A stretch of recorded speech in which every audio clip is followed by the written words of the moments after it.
아들, 너도 이제 취업 준비 좀 해야 하지 않겠냐? 아, 진짜 또 그 얘기야?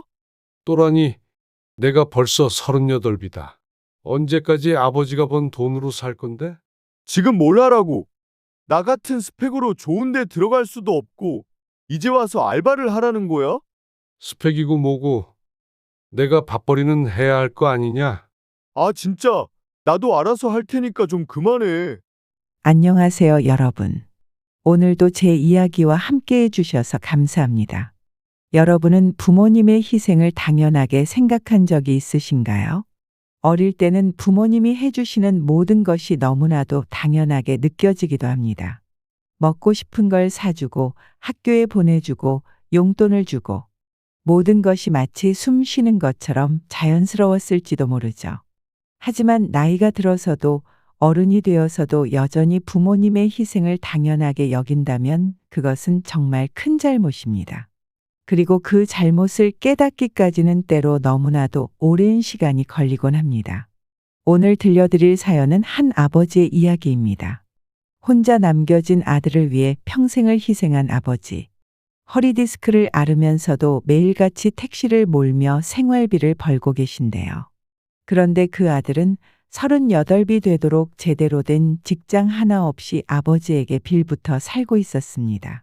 아버지가 힘겹게 번 돈을 아무렇지도 않게 받았으며 그 돈으로 게임을 하고 술을 마시고 그저 하루하루를 흘려보내고 있었습니다. 하지만 어느 날 아버지는 아들에게 단 하나의 소원을 말했습니다.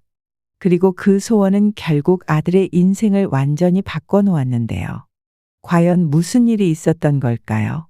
지금부터 함께 들어보시죠. 박두식 씨는 올해 70살입니다. 나이가 들며 허리디스크가 심해졌지만 아직도 매일같이 밤이 되면 택시를 몰고 거리를 누빕니다. 저녁 8시부터 다음날 새벽까지 서울 곳곳을 돌며 손님을 태우고 목적지로 데려다 드립니다. 젊은 시절 그는 평범한 가장이었습니다. 열심히 일해서 아내와 아들을 책임지고 작은 집이라도 장만에 행복하게 살고 싶었습니다. 하지만 한순간의 잘못된 선택이 모든 것을 바꿔놓았습니다. 그의 실수는 도박이었습니다. 처음엔 그저 재미로 몇만 원씩 걸며 놀았습니다. 친구들과 웃고 떠들며 한 판만 더를 외치던 시절. 그때까지만 해도 그게 자신의 삶을 무너뜨릴 거라고는 생각조차 하지 못했습니다. 그러나 도박은 한번 발을 들이면 쉽게 빠져나올 수 없는 곳이었습니다. 점점 더 큰 돈을 걸게 되었고 잃은 돈을 되찾으려고 더 큰 판에 뛰어들었습니다. 결국 그는 모든 것을 잃었습니다. 집에는 빚이 쌓여갔고 빚쟁이들이 매일같이 찾아와 문을 두드렸습니다. 박두식, 문 열어. 언제까지 안 갚을 거요? 아내는 날이 갈수록 말수가 줄어들었고 어린 아들은 문 앞에서 울면서 대문을 꼭 붙잡았습니다. 그리고 어느 날 그에게 가장 가혹한 순간이 찾아왔습니다. 집 대문에 빨간 딱지가 붙었습니다. 그 순간 그의 심장은 철렁 내려앉았습니다. 이게 뭐야? 여보, 우리 이제 어디서 살아야 해? 아내는 무기력한 표정으로 바닥을 바라보며 눈물을 삼켰습니다. 몰라, 나는 이제 더 이상 못 버티겠어. 그날 밤 아내는 아무 말 없이 조용히 짐을 쌌습니다. 그리고 다음 날 아침 그녀는 흔적도 없이 사라졌습니다. 책상 위에는 단 한 장의 쪽지가 남아 있었습니다. 미안해. 나는 더 이상 이렇게 못 살아. 박도식 씨는 멍하니 그 쪽지를 바라봤습니다. 그가 아무리 아내를 찾아 나서도 그녀는 다시 돌아오지 않았습니다. 이제 그는 혼자가 되었습니다. 아니, 혼자가 아니었습니다. 이제 겨우 5살짜리 아들이 남아 있었습니다. 아빠, 엄마 언제 와? 박두식 씨는 대답할 수 없었습니다. 그저 떨리는 손으로 아들의 머리를 쓰다듬으며 터져나오는 한숨을 삼켰습니다. 그날 이후 박두식 씨는 변했습니다. 도박을 끊고 더 이상 한탕주의를 바라지 않기로 했습니다. 아들이라도 제대로 키워야 한다는 마음으로 닥치는 대로 일을 하기 시작했습니다. 건설 현장에서 막노동을 했고 수산시장에서 얼음을 나르며 허리가 휘어졌습니다. 손이 터지고 허리가 끊어질 듯한 고통이 와도 멈출 수 없었습니다. 그렇게 몇십 년이 흘렀습니다. 그는 마침내 모든 빚을 다 갚고 조금이나마 안정적인 직업을 갖게 되었습니다. 택시 면허를 따고 개인 택시를 구매하여 지금까지 운전을 하고 있습니다. 이제는 조금 편해질 줄 알았습니다. 하지만 너무 일에만 몰두한 탓일까요? 아들은 어른이 되고 나서도 아버지에게만 의지하는 존재가 되어버렸습니다. 박두식 씨가 뼈 빠지게 일하며 아들을 키운 지도 어느덧 수십 년이 흘렀습니다. 그가 기대했던 건 크지 않았습니다. 그저 아들이 자기 밥벌이는 하면서 살아가기를 바랐습니다. 하지만 아들은 전혀 그렇게 잘하지 않았습니다. 박성민, 38. 아직까지 단 한 번도 스스로 돈을 벌어본 적이 없었습니다. 아버지가 벌어오는 돈으로 먹고 아버지가 주는 용돈으로 술을 마시고 아버지가 힘들게 번 돈으로 게임 아이템을 사고 그렇게 살아왔습니다. 그런데도 그는 자신이 불행하다고 느끼고 있었습니다. 내가 뭐 어쩌라고. 지방대 나와서 스펙도 없는데 어디서 날 뽑아줘? 성민 씨는 늘 그렇게 변명했습니다. 아버지가 힘겹게 일하고 돌아오면 그는 게임을 하거나 침대에 드러누워 있었습니다. 그는 대학도 제대로 다니지 않았습니다. 군대를 다녀온 뒤에는 어학연수를 가겠다고 아버지를 졸랐습니다. 아빠, 요즘은 해외 경험이 필수래. 스펙이 없으면 좋은 회사 못 들어가. 아버지는 고민했습니다. 돈이 없었습니다. 그동안 힘겹게 모아둔 돈도 거의 다 생활비로 나갔습니다. 하지만 아들은 끊임없이 졸랐습니다. 아빠, 나 진짜 공부 열심히 할 거야. 영어 마스터하고 올게. 결국 아버지는 빚을 내서라도 아들의 꿈을 밀어주기로 했습니다. 그렇게 그는 5천만 원을 들여 아들을 호주로 보냈습니다. 그러나 3년 후 돌아온 건 허송세월만 보낸 아들이었습니다. 공부는 좀 했어? 뭐, 분위기 정도는 익혔지. 그 말 한마디에 아버지는 아무 말도 하지 못했습니다. 3년간의 시간과 5천만 원의 돈이 물거품이 된 순간이었습니다. 하지만 아버지는 이번에도 아무 말도 하지 않았습니다. 이미 후회해봤자 되돌릴 수 없는 일이니까요. 호주에서 돌아온 아들은 여전히 취업할 생각이 없었습니다. 그러던 어느 날 그가 또다시 아버지를 찾아와 부탁했습니다. 아빠, 나 공무원 시험 볼래. 아버지는 그 말을 듣고 한숨을 쉬었습니다. 그동안 아무것도 안 하던 아들이 드디어 뭔가를 하려 한다는 생각에 이번만큼은 한번 믿어보기로 했습니다. 그래. 그런데 학원비랑 생활비가 좀 많이 들 텐데. 아빠, 요즘은 다 노량진에서 준비해. 방도 잡고 학원도 다니고 하려면 매달 한 200만 원은 필요할 것 같은데 아버지는 고민했습니다. 그러나 결국 이번에도 아들의 말을 들어주었습니다. 그렇게 그는 매달 200만 원씩 꼬박꼬박 학원비와 생활비를 보냈습니다. 그렇게 3년이 흘렀습니다. 하지만 성민 씨는 결국 시험을 포기했습니다. 아빠, 나 이건 안 될 것 같아. 뭐, 시험 너무 어려워요. 나랑은 안 맞는 것 같아. 그럼 취업이라도 해야지. 나이가 많아서 신입으로 안 뽑아줘. 알바 같은 거는 몸도 약하고 안 해봐서 할 줄도 모르겠고. 그렇게 성민 씨는 또다시 집으로 돌아왔습니다. 하지만 이번에도 아버지는 강하게 말하지 못했습니다. 이번엔 정말 무언가를 시작할 줄 알았는데 결국 모든 것이 허사가 되어버렸습니다. 그렇게 또다시 3년이 흘렀습니다. 38. 아들은 방 안에서 게임만 하며 시간을 보내고 있었습니다. 이제는 정말 이대로는 안 된다고 생각했습니다. 그날도 아버지는 새벽까지 운전을 하고 돌아왔습니다. 몸은 천근만근이었고 허리는 쑤셨습니다. 이제는 앉아 있는 것도 고역이었습니다. 그런데 집에 들어서자마자 보인 것은 거실에서 나뒹구는 술병들이었습니다. 이게 뭐야? 아버지는 눈을 질끈 감았습니다. 이제는 화를 내는 것도 지쳤습니다. 하지만 방 안에서 들려오는 아들의 목소리에 그의 인내심은 한계에 다다르고 말았습니다. 형님, 이따가 저녁에 소주 한 잔? 아, 오늘은 진짜 운 안 따라준다니까. 그 말에 아버지는 그만 폭발하고 말았습니다. 문을 벌컥 열어젖혔습니다. 아들은 컴퓨터 앞에서 이어폰을 낀 채 친구들과 게임을 하고 있었습니다.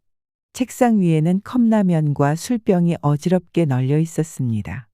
성민아, 아버지의 목소리는 낮았지만 분노가 묻어 있었습니다.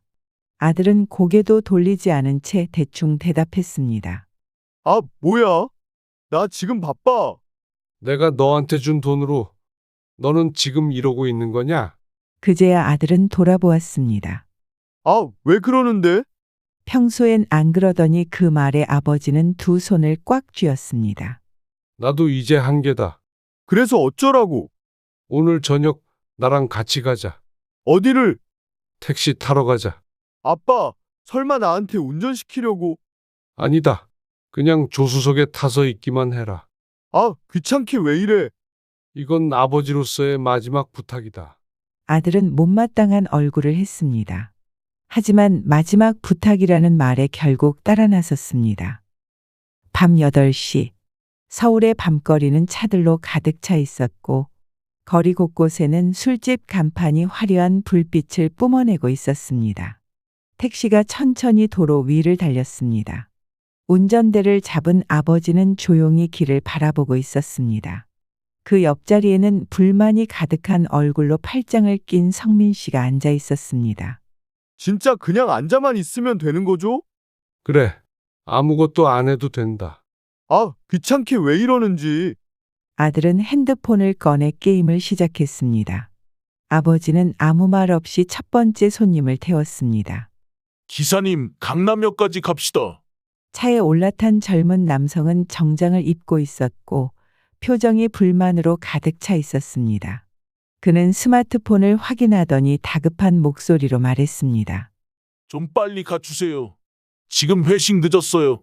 아버지는 웃으며 대답했습니다. 네. 안전하게 모셔다 드리겠습니다. 그러나 몇 분 지나지 않아 손님이 화를 내기 시작했습니다. 아니, 왜 이렇게 돌아가요? 내비대로 안 가세요? 지금 이 길이 조금 더 빠릅니다. 됐어요. 내비대로 가세요. 괜히 요금 올릴 생각하지 마시고. 손님의 목소리는 점점 거칠어졌고 조수석에 앉아있던 성민 씨는 눈살을 찌푸렸습니다. 아빠도 참 저렇게까지 굽실거릴 필요가 있나? 그런데도 아버지는 태연하게 대답했습니다. 네. 알겠습니다. 손님이 원하시는 길로 가겠습니다. 손님은 여전히 투덜거리며 창밖을 바라보았습니다. 성민 씨는 핸드폰을 내려놓고 아버지를 바라보았습니다. 아버지는 전혀 개의치 않는 표정이었습니다. 마치 이런 일이 일상인 것처럼. 다음으로 택시에 탄 손님은 술에 취한 중년 남성이었습니다. 문을 열고 타는 것조차 힘들어 보였습니다. 나 집에 가야 하는데 주소가 기억이 안 나네. 괜찮습니다. 신분증 좀 보여주시면 주소 보고 모셔다 드리겠습니다. 그런 거 없어. 뭘 그리 물었어. 너 나 무시해. 술 냄새가 차 안을 가득 채웠습니다. 아들은 코를 막고 짜증을 냈습니다. 아빠, 이런 사람은 그냥 안 태우면 안 돼요? 하지만 아버지는 조용히 웃으며 대답했습니다. 이분도 가족이 기다리고 있을 거야.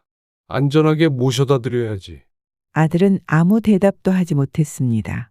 그런데 갑자기 손님이 울먹이기 시작했습니다. 내가 예전엔 진짜 열심히 살았는데 사업 망하고 집도 날리고 이젠 가족들도 다 떠나버렸어. 아들은 그 말을 듣고 움찔했습니다. 어딘가 익숙한 이야기였습니다. 마치 아버지의 과거 같았습니다. 아버지는 조용히 룸미러를 통해 손님을 바라보며 말씀하셨습니다. 손님, 지금은 힘드시겠지만 너무 자책하지 마세요. 살다 보면 다시 기회가 옵니다. 아들은 순간적으로 숨이 턱 막혔습니다. 자신도 그런 일을 겪고도 어떻게 저렇게 말할 수 있지? 아버지는 아무렇지도 않은 듯 운전을 계속하셨습니다. 하지만 아들은 왠지 모르게 가슴이 먹먹해졌습니다. 새벽 5시, 마지막 손님을 내려주고 아버지는 차를 세우셨습니다. 아들은 조용히 고개를 숙이고 있었습니다. 아버지는 아들을 바라보며 담담하게 물었습니다. 어땠냐? 아들은 한동안 아무 대답도 하지 못했습니다. 그리고 퉁명스러운 듯 조용히 중얼거렸습니다. 알겠어요, 알겠어. 내일부터 일자리 알아볼게. 아버지는 미소를 지으며 아들의 어깨를 토닥였습니다. 그래, 해보자. 아직 늦지 않았다. 그날 이후 아들은 변하기 시작했습니다. 다음 날 아침부터 일자리를 찾아 나섰습니다. 하지만 현실은 그리 녹록지 않았습니다. 면접을 보러 가면 돌아오는 대답은 늘 같았습니다. 죄송합니다. 지원자분의 나이가 좀 많으셔서 경력이 없어서 어려울 것 같네요. 아들은 점점 지쳐갔습니다. 아빠, 난 도저히 안 되겠어. 아무도 날 안 뽑아줘요. 그리고 결국 그는 다시 방 안으로 들어갔습니다. 그렇게 또다시 며칠이 지나고 몇 주가 지나고 몇 달이 흘렀습니다. 그는 다시 은둔 생활을 시작했습니다. 아버지는 그런 아들을 보며 깊은 한숨을 내쉬었습니다. 이제 정말 더는 안 되겠다고 생각한 그는 결국 결단을 내렸습니다. 성민아, 앞으로는 용돈 없다.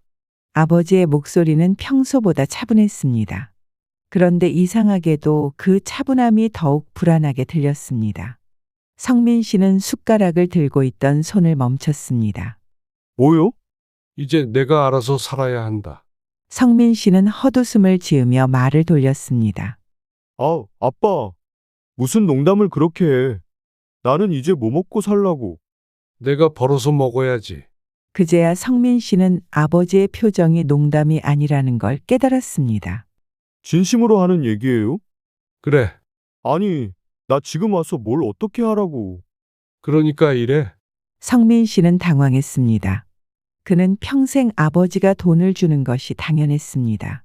그런데 이제는 아버지가 용돈을 주지 않겠다고 합니다. 아니, 그럼 나 굶으라고요? 굶고 싶지 않으면 나가서 일해. 성민 씨는 순간 화가 치밀어 올랐습니다. 진짜 왜 이러세요? 그러나 아버지는 한마디도 하지 않았습니다. 그저 조용히 방으로 들어가 문을 닫았습니다. 성민 씨는 답답한 마음에 머리를 쥐어뜯었습니다. 미쳤네. 진짜 미쳤어. 그렇게 그의 인생에서 가장 힘든 시간이 시작되었습니다. 용돈이 끊긴 성민 씨는 결국 편의점 아르바이트를 알아보았습니다. 아버지가 주는 돈 없이 살려면 일단 당장 돈부터 벌어야 했기 때문입니다. 그렇게 가까운 편의점에서 면접을 보았습니다. 경험은 있으세요? 없습니다. 처음이시면 손이 좀 느릴 텐데 괜찮겠어요. 네. 열심히 배우겠습니다. 다행히도 편의점 주인은 크게 신경 쓰지 않고 그를 뽑아주었습니다. 성민 씨는 처음으로 사회에서 직접 돈을 벌 기회를 얻었습니다. 하지만 현실은 생각보다 훨씬 가혹했습니다. 그는 처음부터 실수를 연발했습니다.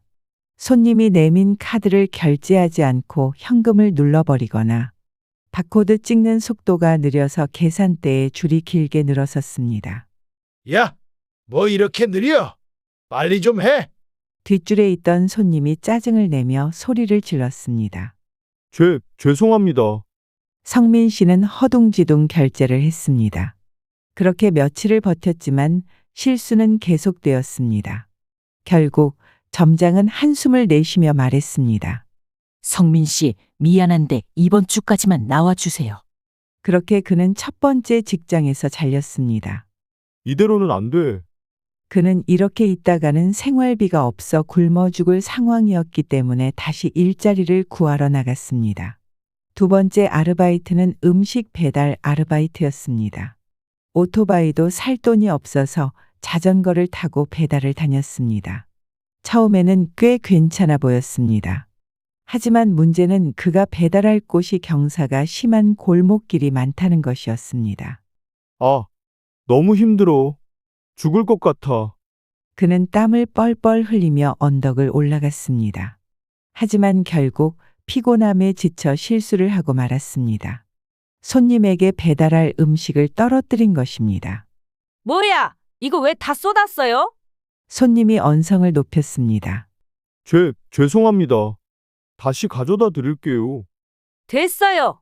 환불해 줘요. 그렇게 그는 배달비도 받지 못하고 음식값까지 자기 돈으로 물어야 했습니다. 그는 한숨을 내쉬며 텅 빈 지갑을 바라봤습니다. 이게 이렇게까지 힘든 거였어? 그는 절망했습니다. 그동안 아버지가 벌어온 돈을 쉽게 썼습니다. 하지만 아버지는 매일 밤 이렇게 힘들게 일하며 돈을 벌고 있었던 겁니다. 그제야 그는 아버지의 헌신이 얼마나 대단한 것인지 깨닫기 시작했습니다.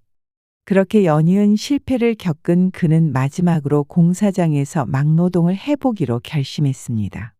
열심히 할 수 있겠어? 현장 감독이 물었습니다. 네. 어떤 일이든 하겠습니다. 그는 망설임 없이 대답했습니다. 그리고 곧 그는 벽돌을 나르고 시멘트를 섞고 각종 자비를 하게 되었습니다. 처음엔 손이 떨리고 온몸이 아팠습니다. 하지만 그는 절대 포기하지 않았습니다. 그리고 며칠 후 그는 처음으로 자신의 힘으로 번 돈을 손에 쥐었습니다. 그가 받은 것은 5만 원짜리 몇 장이었습니다. 하지만 그 돈은 그 어떤 돈보다도 소중하고 값진 돈이었습니다. 그는 떨리는 손으로 돈을 바라보았습니다. 그리고 눈물이 뚝 하고 떨어졌습니다. 그동안 그는 너무나도 쉽게 아버지의 돈을 받아 쓰고 있었습니다. 하지만 아버지는 이렇게 힘들게 일하며 그 돈을 벌고 있었던 것입니다. 그는 주먹을 꽉 쥐었습니다. 그렇게 그의 인생이 바뀌기 시작했습니다. 공사장에서 한 달을 일한 뒤 그는 300만 원을 첫 월급으로 받게 되었습니다.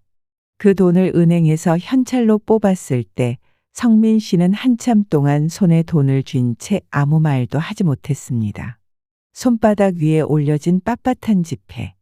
그동안 아버지에게 받아서 펑펑 쓰던 돈에 비하면 너무나 무거운 돈이었습니다. 이게 이렇게 힘들게 번 돈이었어? 벽돌을 나르고 시멘트를 섞고 온몸이 쑤셔서 잠도 제대로 못 잤던 며칠간. 그동안 아버지는 수십 년을 그렇게 살아오셨던 것입니다. 나는 그 돈을 아무렇지도 않게 써버렸는데. 그는 손을 꽉 쥐었습니다. 그리고 눈물이 주르륵 흘러내렸습니다. 처음으로 그는 깨달았습니다. 돈이란 그렇게 쉽게 나오는 것이 아니라는 것을. 그리고 아버지가 자신을 위해 얼마나 많은 것을 희생했는지를. 그날 저녁 그는 백화점에 들렀습니다. 그는 매장을 둘러보다가 아버지를 위한 선물을 하나 골랐습니다. 고급스러운 양복 한 벌. 아버지는 매일 같은 옷을 입고 택시를 몰고 계셨습니다. 성민 씨는 그게 너무 마음에 걸렸습니다. 결제 도와드릴까요? 직원의 말에 그는 손에 들고 있던 현금을 내밀었습니다. 카드 말고 이걸로 할게요. 그는 그렇게 처음으로 자신의 힘으로 번 돈으로 아버지를 위한 선물을 샀습니다. 그날 밤 성민 씨는 조용히 집으로 돌아왔습니다. 그는 손에 들고 있던 쇼핑백을 조심스럽게 내려놓았습니다. 아버지는 저녁을 드시고 계셨습니다. 그는 잠시 망설이다가 조용히 아버지 앞에 쇼핑백을 밀어놓았습니다. 이게 뭐냐? 아버지가 의아한 얼굴로 물었습니다. 아버지, 이거 받으세요. 아버지가 쇼핑백을 열어보았습니다. 그 안에는 고급스러운 양복 한 벌이 곱게 접혀 있었습니다. 아버지는 눈을 깜빡이며 양복을 꺼내 들었습니다.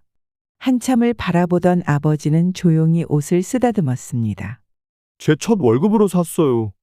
아버지는 그 말을 듣고 손을 멈췄습니다. 네가 정말로 산 거냐?